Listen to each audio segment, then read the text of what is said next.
کراچی کے مقامی ہوٹل میں صحافی حضرات کے لیے پاکستان نیشنل ہارٹ ایسوسی ایشن کی جانب سے الٹرا پروسیسڈ فوڈ کے نقصانات کے حوالے سے سیمینار منعقد کیا گیا۔ پاکستان نیشنل ہارٹ ایسوسی ایشن کے جنرل سیکرٹری ثناء اللہ کا کہنا ہے کہ یہ ادارہ 40 سال سے عوام کی رہنمائی اور بھلائی کے لیے کام کر رہا ہے۔ یہ ایک ادارہ ہے جو پچھلے 40 سال سے اپنے ہم وطنوں کو دل اور اس سے ریلیٹڈ بیماریوں سے بچانے کے لیے کام کر رہا ہے۔ اس کے لیے کیا کیا چیزیں ہیں کہ جو چیزیں بیماریاں پیدا کرتی ہیں ان کے متعلق لوگوں کو آگاہی دینا اور ان کی روک تھام کے لیے پالیسیز بنانا، یہ ہم کام کر رہے ہیں۔ ابھی ہم نے ایک بڑی ایگریسو کمپینس چلائی ہیں شوگری سویٹن بیوریج کے اوپر کہ شوگری سویٹن بیوریج جو ہے یہ بیماریاں پیدا کرتی ہے۔ ذیابیطس میں ہم دنیا میں تیسرے نمبر پر آ گئے ہیں، جس سپیڈ سے بڑھ رہے ہیں ہم دنیا میں پہلے نمبر پہ ہیں، اور اس کا جو ہے نا وہ ہیلتھ برڈن بھی بہت زیادہ ہے۔ تو ہمیں بڑا ایکسپیرینس ہوا کہ جو ہے نا یہ ان چیزوں کو روکنے کے لیے ایک ہم نے جو ہے نا وہ پوائنٹ لیا تھا ٹیکس بڑھانے کے لیے، کہ دنیا کی اسٹڈیز ہیں کہ اگر آپ ٹیکس بڑھاتے ہیں تو آپ کی جو ہے نا وہ کنزمپشن کم ہو جاتی ہے۔ ایک جو ہے نا مارکیٹنگ ریسٹرکشن ہونی چاہیے،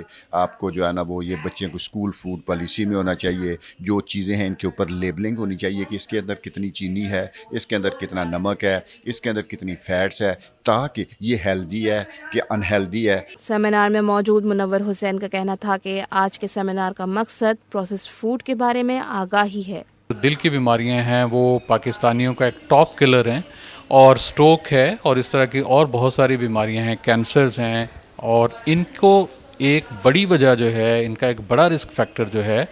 وہ الٹرا پروسیس پروڈکٹس یا شوگری ڈرنکس اور ایسے وہ تمام خوراک جس کے اندر ٹرانس فیٹ، شوگر یا نمک کا جو ہے وہ زیادہ استعمال ہوتا ہے، وہ ان بیماریوں کی وجہ ہوتے ہیں۔ آج ہم نے ان پالیسیز کے اوپر بھی بات کی ہے کہ جن کو گورنمنٹ اختیار کر کے ان خوراک کی جو استعمال ہے اس کو کم کر سکتی ہے، اور اس کے مقابلے میں جو صحت مند خوراک ہے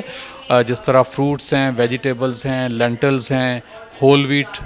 آٹا ہے، تو ان چیزوں سے ان کو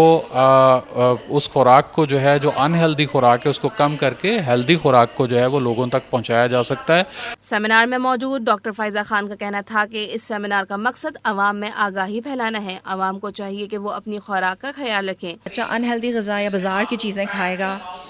تو وہ ڈیفینیٹلی اس کی جو غذائی ضرورت ہے وہ کبھی نہیں پوری ہوگی، اس کا پیٹ اسی سے بھر جائے گا۔ جو اسٹریٹ فوڈس جیسے بہت رواج ہے، بچے چپس لے لیے، یہ لے لیے، بسکٹس لے لیے، اس قسم کی چیزوں کا استعمال بہت زیادہ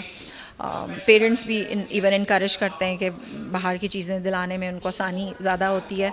تو وہ بچوں کو اس طرح کی چیزوں کی ہیبٹ ڈیولپ کر دیتے ہیں۔ جب عادت پڑ جاتی ہے تو ان میں غذائی کمزوری رہ جاتی ہے، اور اگر وہ بظاہر دیکھنے میں صحت مند بھی لگ رہے ہوں تو ان کے اندر بہت سی مائکرو نیوٹرینٹس یا جو کی کمیاں جیسے وائٹامنز، منرلز وغیرہ کی کمیاں پائی جاتی ہیں۔ اور موٹاپا کیونکہ اٹ سیلف ایک بیماری ہے، اور اب یہ دیکھا گیا ہے کہ پچھلے ہمارے کچھ سالوں میں بچوں میں، اور جو اڈولسنٹس ہیں جو 15 سے 20 سال تک کے بچے، ان کے اندر موٹاپے کی شرح جو ہے بہت تیزی سے بڑھتی ہوئی دیکھی گئی ہے، اور اس کا مین ریزن یہی ہے کہ غیر مطلب صحت بخش غذا کا استعمال اور بازار کے چیزوں کا زیادہ استعمال اور ایکٹیویٹی کا نہ ہونا، تو یہ سارے فیکٹرز ہوتے ہیں جس سے بچے جو ہے وہ موٹاپے کی طرف اگر جا رہے ہیں تو ان کو آگے آنے والی زندگی میں ڈائبٹیز اور مختلف قسم کے امراض، دل کے امراض ہونے کا رسک جو ہے وہ اور زیادہ بڑھ جاتا ہے۔ ان کا مزید کہنا تھا کہ جب آپ صحت مند غذائیں لیں گے تو آپ کو دوسرے کھانوں کی طرف جانے کی ضرورت محسوس نہیں ہوگی، اور جس کی وجہ سے آپ کی صحت بھی متاثر نہیں ہوگی۔ کیمرہ مین کامران احمد کے ساتھ غازی افضال، رہنما نیوز۔